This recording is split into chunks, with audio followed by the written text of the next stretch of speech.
इस लड़ाई में बड़े बड़े नेता हैं ना, जो तुम्हें बैठा रखे। हम एक मुखिया हैं, हम सबसे लड़ेंगे। अरे लड़ेंगे, खत्म करवा दोगे करवा देना, लेकिन मैं इस पद पर जब तक हूं मैं लड़ूंगा, अन्याय नहीं होने दूंगा। और बहुत जल्दी पूरे देश के मीडिया के सामने अपनी बात को रखूंगा। तुम लोगों की सारी काला चिट्ठा खोल के अगर मैंने रख नहीं दिया तो मेरे चेहरा पर पेशाब कर देना तुम।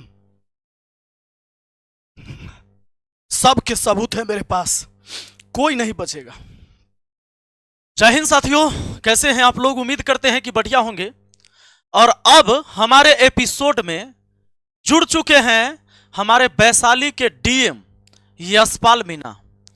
तो यशपाल मीणा जिसे हमारी कल मुलाकात हुई और इनके कार्यालय में पहुंचा था अपने पंचायत के कुछ समस्या को लेकर।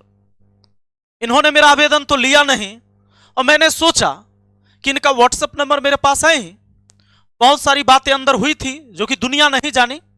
तो आज डीएम साहब आप और हमारे बीच जो वार्तालाप हुई ना, उसका जिक्र कर देते हैं, एक अनुभव साझा कर देते हैं कि एक डीएम से एक जनप्रतिनिधि जब मिलता है तो किस तरह की बातें होती है। कहीं वो वाला जनप्रतिनिधि तो नहीं मान लिए थे कि जाकर आपका चरण दबाने लगे और आपको एगो फूल माला पहले चढ़ा दिया, फोटो खिंचा ले, कहे डीएम साहब सब सकुशल है, बहुत बढ़िया चल रहा है, कुछ दिक्कतें नहीं है, समस्या कोई है ही नहीं आम लोगों की। तो वो साझा कर देते हैं, क्योंकि वो चीजें जो हुई थी वहां पर आपके कुछ जो बॉडीगार्ड थे वो थे और मैं था, हमारे साथ एक दो लोग और थे। तो मैं जिक्र कर देता हूं। और दोस्तों, हमारे सिलेबस में आज हमारे यशपाल मीणा डीएम साहब भी अब ऐड हो चुके हैं। तो आइए अब चर्चा कर लेते हैं कि कल हमारी वार्तालाप हुई इनसे, पहली मुलाकात थी फेस टू फेस। हालांकि 2 दिन से मैं इनसे मिलने का प्रयास कर रहा था। 4 तारीख कल था, उससे पहले 3 तारीख को मैं पहुंचा था डीएम कार्यालय, लेकिन ये नहीं मिले और हमें समय दिया गया कि कल आके आप मिलिए 3 बजे। समस्या था हमारे यहाँ पंचायत सरकार भवन निर्माण का।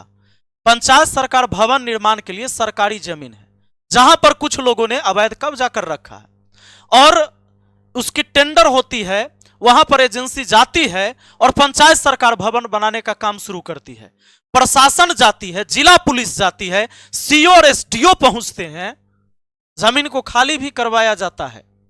पर इनके ऊपर जब किसी का कॉल आता है, डीएम साहब तुरंत आदेश देते हैं एसडीओ साहब को कि जाओ और जो अतिक्रमणकारी को हटा रहे थे उसको रोक दो और उस जो जहां है वहीं रहने दो। पंचायत का काम हो ना हो उससे कोई फर्क नहीं पड़ता है। इसी के बाद एसडीओ साहब जाकर रोक देते हैं काम को, काम रुक जाता है। मुझे इस बात का पता चला, हमने एक आवेदन लिखा कि ताकि हम डीएम साहब को दे सके और हम जान सके कि कारण क्या है। पर डीएम साहब को सब कुछ पहले से पता था और पता होगा भी क्यों नहीं, मैं आपको बताऊंगा कि डीएम साहब किस बात का बदला अभी ये निकालना चाहे हमसे। याद होगा 2 साल पहले मैंने पूरे बिहार के पंचायत को चैलेंज करके बताया था कि ये मॉडल पंचायत होना चाहिए और जो गरीबों के लिए राशन आता है उसमें सेंधमारी किसी अधिकारी और किसी मंत्री तक को नहीं करने दूंगा और पूरा का पूरा राशन इकलौता बिहार का पंचायत है, सलहा पंचायत, जहां मिलता है। अगर ये मेरी बात झूठ है तो सलहा पंचायत के लोगों मुझे जूता का माला पहना देना कि अगर पहले राशन आपको मिलता था काट के और अब मिलता है पूरा। लेकिन इस लड़ाई के पीछे इन अधिकारियों से आज तक मुझे लड़ना पड़ता है और रीजन अभी बताएंगे और कहानी इनकी। आइए अब हम आपको बताते हैं। कल मैं इनके पास पहुंचा था। पंचायत सरकार भवन का निर्माण होना है हमारे पंचायत में। जब से मैं मुखिया बना तब से एरी चोटी लगाया कि पंचायत सरकार भवन बने, ताकि लोगों को हमारे गांव से, हमारे पंचायत से जो दूर जाना पड़ता है, प्रखंड में हर काम के लिए वहां जाना पड़ता है, उनका काम यहीं पर हो। क्योंकि हमारे पंचायत से जो ब्लॉक पड़ता है वो ऐसे क्षेत्र में पड़ता है जहां से आने जाने का आम लोगों के लिए साधन नहीं है। अरे हमारे पास गाड़ी है, हम तो चले जाते हैं, लेकिन आम जनता की जो समस्या है, कनेक्टिविटी वैसी नहीं है कि प्रखंड तक पहुंचे, जल्दी से वहां से थाना भी नहीं पहुंच पाती है जी। ऐसे ऐसे हमारे क्षेत्र है, ऐसे हमारे क्षेत्र को जोड़ा गया है उस प्रखंड से। तो यह विकास का काम, ताकि कोई भी व्यक्ति भटके ना, हर कुछ यहीं पर हो। मैं 3 साल से अधिक पूरा किया हमारे कार्यकाल का, और अब वो टाइम आया था जहां बनना था। लेकिन अब बताते हैं कि कुछ नेता लोग और डीएम साहब के मिली भगत से, और इसका रीजन क्या था वो हम लास्ट में बताएंगे। मैंने कल आवेदन दिया, जब काम टेंडर हो गया, काम शुरू हो गया, फिर काम बंद कर दिया गया। उसके बाद ये देखिए जरा, मैंने एक आवेदन लिखा जो इनके लिए, पर इन्होंने मेरा आवेदन लेने से मना कर दिया। अरे जनप्रतिनिधि हैं हम, जनता का प्रतिनिधित्व करते हैं, लोगों ने वोट देकर मुझे बनाया है, और उनकी बात अगर आप तक नहीं पहुंचा सका मैं, शर्म की बात है। और शर्म की बात है आपके एजुकेशन पर। स्नातकोत्तर की यह समाज शास्त्र में समाज का ज्ञान है। आम जनता की समस्या को एक प्रतिनिधि लेकर पहुंचेगा, आप चिट्ठी नहीं लीजिएगा, एफआईआर करूंगा कोर्ट से आपके ऊपर। और एक चीज और कह देता हूं, कल मैंने आप करके बात किया है ना, और यह व्यक्ति तुम करके मुझसे बात करता था, अभी से मैं तुझे तुम कहूंगा। यशपाल मीणा, तुम, क्योंकि तुम यही कहलाने लायक हो। हमने सिर्फ गांधी को फॉलो नहीं किया है, हम लोग भगत सिंह को भी फॉलो करते हैं, याद रखना। मैंने लिखा था कि सेवा में श्रीमान जिलाधिकारी महोदय, जिला वैशाली बिहार। विषय, बिहार सरकार की जमीन से अवैध कब्जा हटाकर पंचायत सरकार भवन निर्माण करवाने के संबंध में महोदय निवेदन है कि, निवेदन कर रहा हूं मैं, निवेदन है कि सरकारी भूमि खाता संख्या 305, खेसरा 1036 एवं 1076, थाना नंबर 567, ग्राम मोहम्मदपुर पोहियारी, वार्ड 14, पंचायत सलहा, प्रखंड सहदेई बुजुर्ग, जिला वैशाली, राज्य बिहार पर कुछ लोगों ने अवैध कब्जा कर रखा है। उक्त जमीन को सहदेई सीओ, महनार एसडीओ के द्वारा खाली करवाया गया, क्योंकि इस पर पंचायत सरकार भवन का निर्माण होना था। परंतु मुझे संदेह है कि उच्च अधिकारी एवं नेताओं के दबाव में इस जमीन पर पुनः अवैध कब्जा करवा दिया गया है, जिसके वजह से पंचायत सरकार भवन का निर्माण बाधित है। अतः श्रीमान से अनुरोध है, इस जमीन की सही जांच कराकर अतिक्रमणकारी से मुक्त करा दिया जाए एवं पंचायत सरकार भवन निर्माण का आदेश दिया जाए। आपका विश्वासी विपिन कुमार राय, मुखिया, ग्राम पंचायत राज सलहा। यह आवेदन लेने लायक नहीं था डीएम, यह लेने लायक नहीं था आवेदन, लेकिन आपको लगता है कि आप इस जिला के मालिक हैं। नहीं, you are a public servant. तुम यहां के जनता का नौकर हो, क्योंकि यहां के जनता के टैक्स के पैसा से तुमको सैलरी दी जाती है, बेशरम। जब मैं तुम्हारे पास आवेदन लेके गया था, यही आवेदन था जिसको लेने से तुमने मना कर दिया। कल 4 तारीख को मैंने यह आवेदन देने के लिए गया था तुम्हारे पास, और जिन नेताओं के चक्कर में तुमने हमारा आवेदन नहीं लिया है, मैं उनकी भी सारी कुंडली खोल के रख दूंगा अगली वीडियो में। यह एपिसोड आपके लिए है स्पेशल। आइए इनके कारनामे बताता हूं, अभी इनके कारनामे बताता हूं। मैंने कल इन पर सर्च करना शुरू किया, गूगल पर देख लो, मेरा नहीं है। TV9 भारत, बैठक में भर के डीएम कर्मचारी के लिए इस्तेमाल किए अनुचित शब्द, मचा बवाल। क्या था इस पर अभी हम बताएंगे। कई सारे हरामी चोर पर विवाद बढ़ा, डीएम के खिलाफ गुस्से में सीओ व राजस्व अधिकारी। क्यों, आपको बता देते हैं। आधे घंटे तक झुलसते रहे कांवड़िए, लेकिन इस आरोप पर वैशाली डीएम ने क्या कहा, 5 अगस्त 2024 का है। यह व्यक्ति 2 साल के अंदर क्या किया, पंचायत के पूरे जिला को क्या कर दिया, हम आपको बताते हैं। ये जो यही है यशपाल मीणा डीएम, इनके खिलाफ ये व्यक्ति बैठे हुए 3 महीना पहले, ये कौन है, ये कोई आम व्यक्ति नहीं है। ये पढ़ लिख के गया है जी, सीओ है इस वैशाली जिला के, ये सब सीओ हैं, ये जितनी भी महिलाएं और पुरुष है ना सीओ हैं। ये इनको धरना पर बैठना पड़ रहा है। काहे पता है? काहे कि यह व्यक्ति लड़कियों को अपशब्द कहकर, गाली देकर पुकारता है, बोलता है सीओ को। आरोप है, मैं वीडियो चला दूंगा। लेकिन बहुत सारे टीवी चैनल इसको नहीं दिखाते हैं, न्यूज चैनल नहीं दिखाते हैं, जो चाटुकारिता करने वाले वो नहीं दिखाते हैं। बाकी जो ईमानदार पत्रकार है वो तो भाई दिखाता ही है। इनको गाली दिया गया, यहां तक कि बिहारी कह के गाली दिया गया था सीओ को, क्योंकि ये आते हैं राजस्थान से, राजस्थान से आते हैं। तो यहां के सीओ को बिहारी कह के और लड़कियों को अपशब्द कहकर गाली, मैं सुना दूंगा, आ जाइए।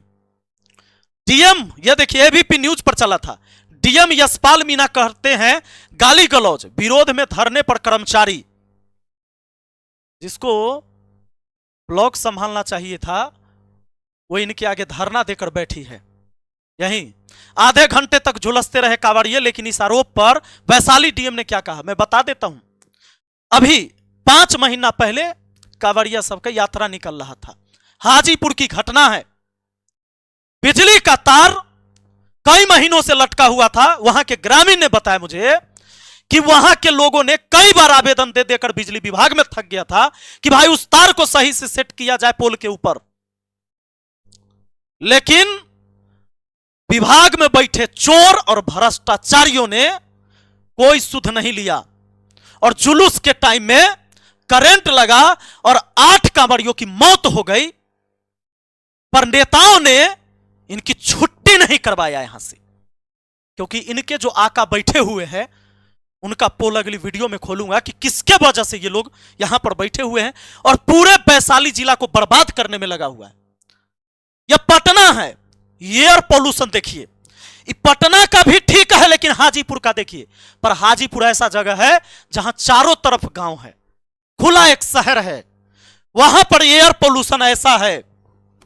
गूगल करिए, देखिए, एयर इंडेक्स क्वालिटी चेक करिए। यह है हाजीपुर की स्थिति, वहां के लोगों की दम घुटती है। यह पटना है, देखिए पटना कितना ग्रीन है। पटना से बेकार हो गया जी।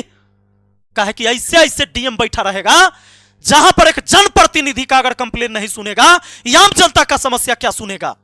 जिस कुर्सी पर तुम बैठे हो जनता का नौकर हो तुम, अपने आप को मालिक मत समझो। 30 दिन से 30 किलोमीटर तक लंबे जाम में फंसे रहे हजारों वाहन। वजह जानते हैं? गांधी सेतु का नया पुल निर्माण हो गया।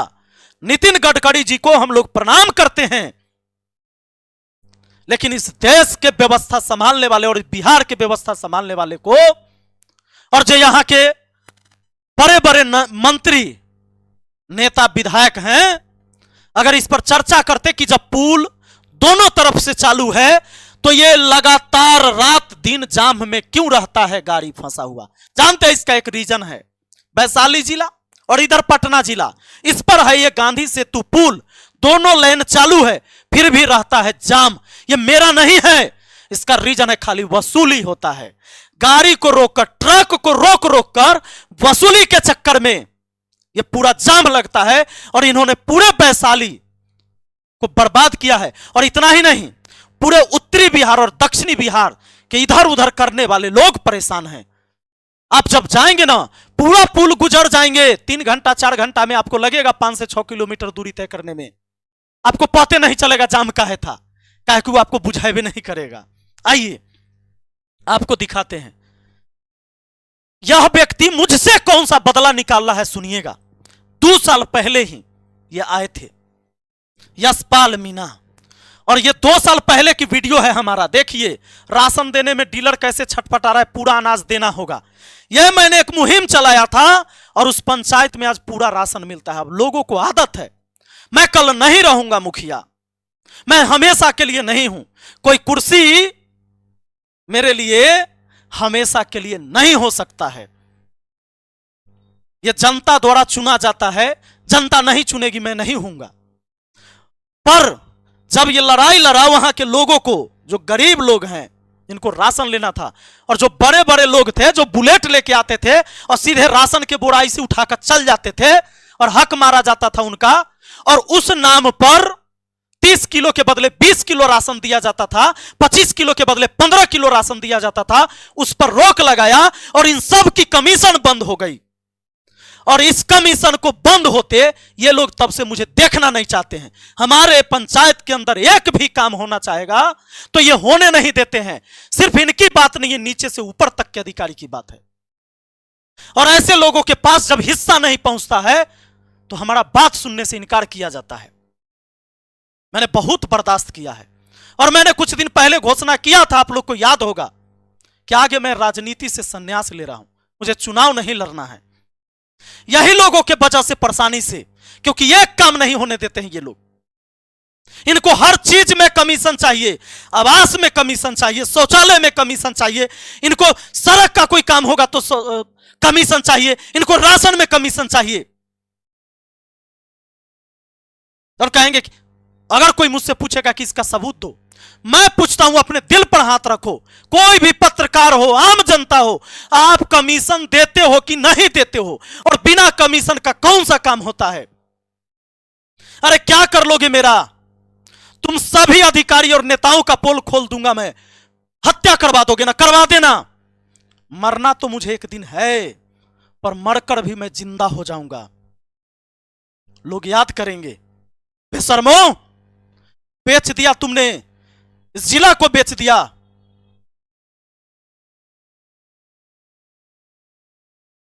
मैं आपको बताऊं, जब इस व्यक्ति से मैं कल मिलने गया था इसके कार्यालय में, इसको सब कुछ पहले से पता था।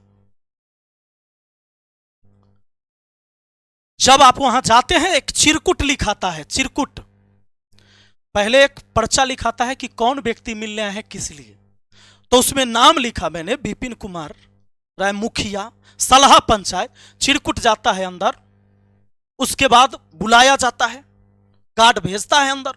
जब अंदर हम गए, तो जब अंदर गए, जैसे ही जा रहे हैं, सामने कुर्सी लगा होता है आम लोगों के बैठने के लिए, लेकिन इसको लगता है कि यह यहां का राजा है। अरे राजा नहीं, तुम एक आम जनता का नौकर है। मेरे बैठने से ही पहले यह कहता है, कौन है, कौन है तू, तू कौन है? इस तरह से मेरे साथ बात किया, कौन है तू?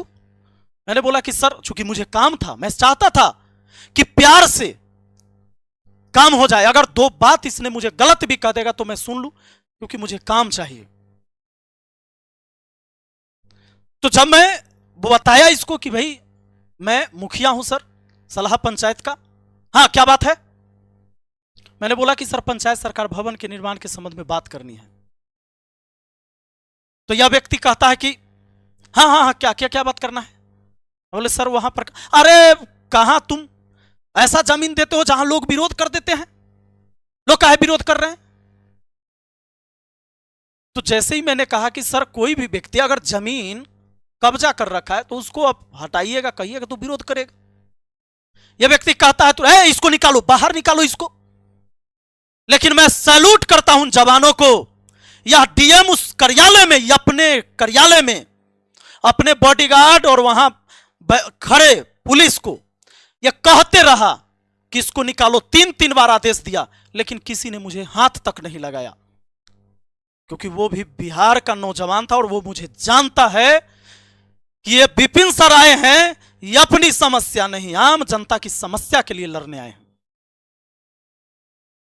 मैंने आज तक अपने जीवन में किसी भी गलत काम के लिए लड़ाई लड़ा ही नहीं, और जब सही है तो हम हटे ही नहीं हैं। ये हम साहब याद रखिएगा, सही काम के लिए हम हटवे नहीं किए हैं। अंजाम कुछ भी हो, परिणाम का चिंता नहीं है मुझे। यह व्यक्ति ने 3 बार आदेश दिया पूरे वार्तालाप के साथ, लेकिन वहां पर खड़े एक भी जवान ने मुझे टच तक नहीं किया, न मुझे निकाला। मैं इस व्यक्ति को कहा कि सर, मैं जो बात रखने आया हूं एक बार सुनिए। अगर कोई भी व्यक्ति अवैध कब्जा कर रखा है तो क्या मैं लाठी बंदूक से खाली करवाऊंगा? अरे हम बाबा साहेब भीमराव अंबेडकर के पद चिन्ह पर चलने वाले हैं, गांधी और भगत सिंह के पद चिन्ह पर चलने वाले लोग हैं। कानून है ना। मैंने कहा कि अगर खाली करवाना तो प्रशासन आपके पास है सर, और आप बताइए डीएम साहब, और फिर आप बोल दिया, तुम बताओ डीएम साहब, अगर वो जमीन उन लोगों का है जो वहां पर अभी झोपड़ी गाड़ दिए हैं कि ताकि काम ना हो, तो तुम खाली क्यों करवा रहे थे? तब तुम गलत हो। और अगर उसका नहीं है तो तुम वहां से सभी प्रशासन को क्यों हटवाया और काम को क्यों रोका? इसका जवाब दो। और किसके इशारे पर, किसके कहने पर तुमने मुझे वहां बोला भी है? और यह व्यक्ति चिरकुट गया, तुम्हारे पास पर्चा गया था, फिर भी हमको कहता है तुम मुखिया है कि तेरी मां मुखिया है, ऐसे बोलता है। मेरे मुझसे ऐसे बात किया इसने। अरे अनपढ़ आदमी, तू कहता है समाज शास्त्र से स्नातकोत्तर किया है, पीजी किया, मास्टर डिग्री है तुम्हारे पास, बीटेक किया कंप्यूटर से, तो अनपढ़ आदमी, पर्चा में लिखा हुआ था कि विपिन कुमार राय मुखिया, तब तू काहे बोला इसे?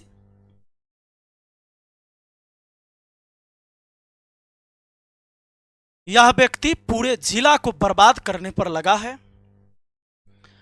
मैं आज इस वीडियो के माध्यम से पूरे देश के जनता को बताना चाहता हूं, यह आज मेरे जिला को खाकर खत्म कर देगा। और यह व्यक्ति 2014 से है, 10 साल ये जॉब कर चुका।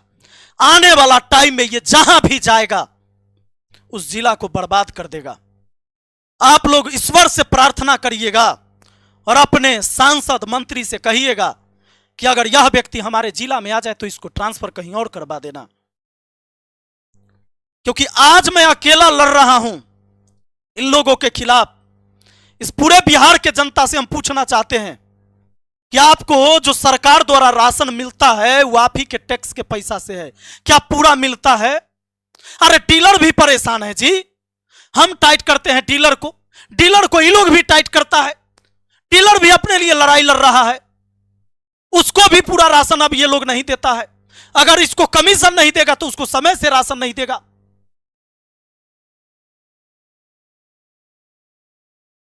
अगर मैं गलत हूं तो मुझे गलत कहिए, लेकिन अगर मैं गलत नहीं हूं तो हमारे साथ खड़ा होइए, वरना ये पूरे बिहार को ऐसे ऐसे लोग बेच देगा और आपके लिए लड़ने वाला कोई खड़ा नहीं होगा।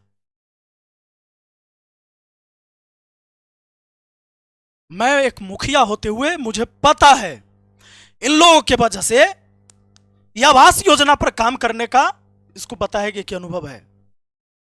हमारे पंचायत में लोग तिरपाल टांग के रहते हैं, लेकिन ऐसे लोगों ने घर आवंटित नहीं होने दिया। इन बेशर्मों ने। मुझे पीड़ा है, मैं एक प्रतिनिधि हूं, पर मैं वहां के लोगों के लिए काम नहीं कर पाता क्योंकि इनको कमीशन नहीं जाता है। मैं राजनीति छोड़ दूंगा पर ऐसे लोगों के आगे झुकूंगा नहीं।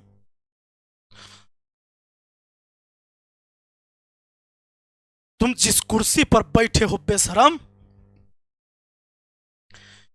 जनता के टैक्स के पैसा से सफेद तौलिया पीछे लगा के बैठा है, नहीं तो तुम्हारे पैंट में मिट्टी लगता रे अभागा।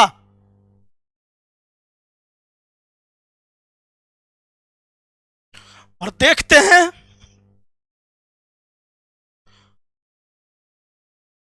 इस लड़ाई में बड़े बड़े नेता हैं ना जो तुम्हें बैठा रखे। हम एक मुखिया हैं, हम सबसे लड़ेंगे। अरे लड़ेंगे, खत्म करवा दोगे करवा देना, लेकिन मैं इस पद पर जब तक हूं मैं लड़ूंगा, अन्याय नहीं होने दूंगा। और बहुत जल्दी पूरे देश के मीडिया के सामने अपनी बात को रखूंगा। तुम लोगों की सारी काला चिट्ठा खोल के अगर मैंने रख नहीं दिया तो मेरे चेहरा पर पेशाब कर देना तुम। सब के सबूत है मेरे पास, कोई नहीं बचेगा।